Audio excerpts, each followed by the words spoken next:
Welcome to another edition of Smart Chat here on YouTube.com.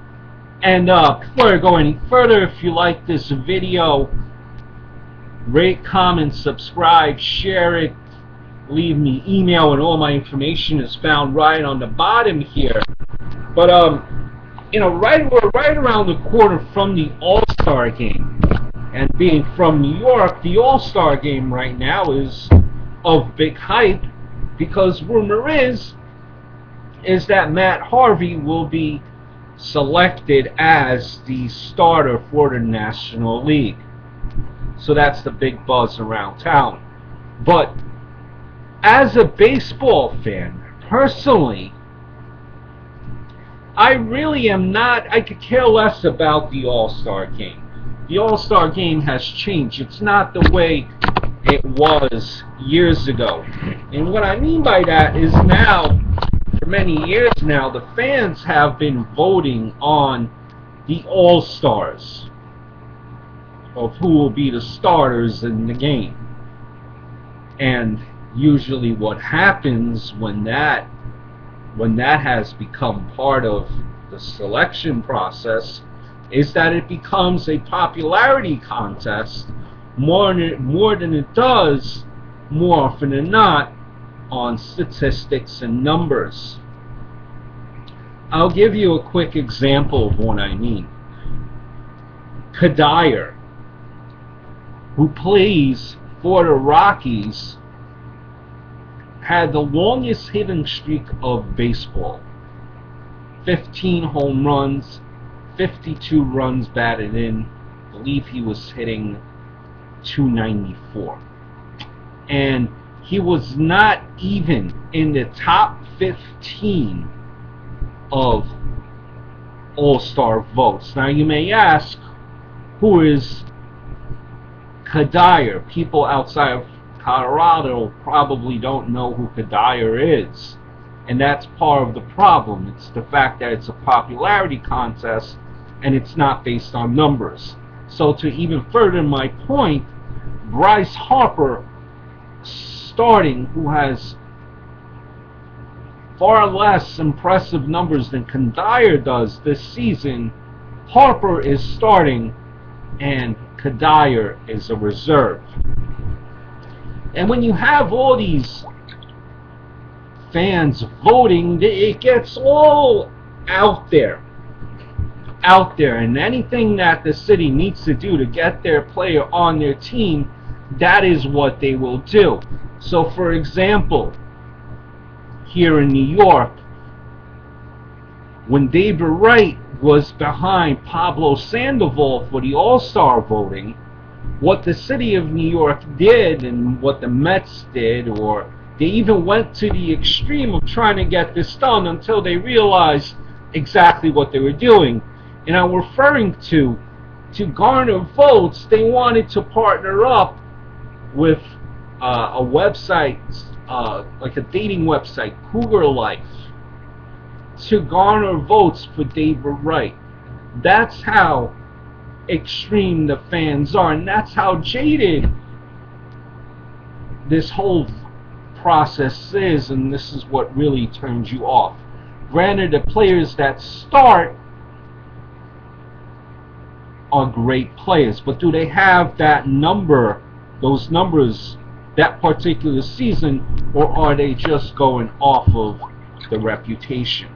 So what happens every time you have voting, like for example this year, you have certain players that are left off the game altogether. For example, Ian Desmond, shortstop for the Nationals, arguably probably the best shortstop numbers wise in the National League, behind Troy Tulowitzki.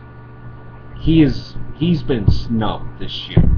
Grant Balfour for the A's, I'm just looking at my notes here, Grant Balfour for the A's was snubbed as well. Hideki Kuroda, 7 and 6, Granted, the record does not look appeasing, 7-6, but he has put up gems. The reason why he's 7-6 is because the team doesn't score any runs from him. Derek Holland also left off. Even Evan Longoria has been left off. Evan Longoria, he has 17 home runs right now.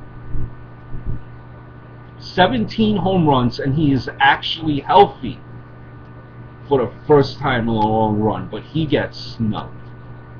Steven Strasburg, 2.54 ERA, gets snubbed. So as you can see, the voting causes, things to get a little bit skewed. Certain players are on the team starting that do not belong on the team. Just wanted to bring up this other tidbit here for you as well, in regards to the All-Star game. You will find too, is that a lot of these players, after they're voted in, decide that they don't want to play, that it's in their best interest. So it also even furthers my point, why even bother if half the times these players are not playing and they just get replaced. So, this whole All-Star game and the way the process is as far as the voting really, turns me off. Another thing too as well is you have teams. For example, this year you have the Tigers who have 6 players on the All-Star game. 6 players. Meanwhile, other teams have just the minimum 1 that is guaranteed. So the point that I'm trying to make is, with that popularity contest too, you have just way too much of a certain representation of a team. The Yankees were known for having all these players in the All-Star game as well for many years. Hey, does the All-Star game mean anything? In a sense, yes it does. It means home field advantage in the World Series, which is huge. You know how important home field is. But as far as the whole selection process with the fans, it's become a popularity contest more so than it does for actual numbers, and that just kind of, turns me off. But will I be watching? Of course. But honestly, I could care less about the whole selection process. So leave me your thoughts, leave me your comments, and until next time.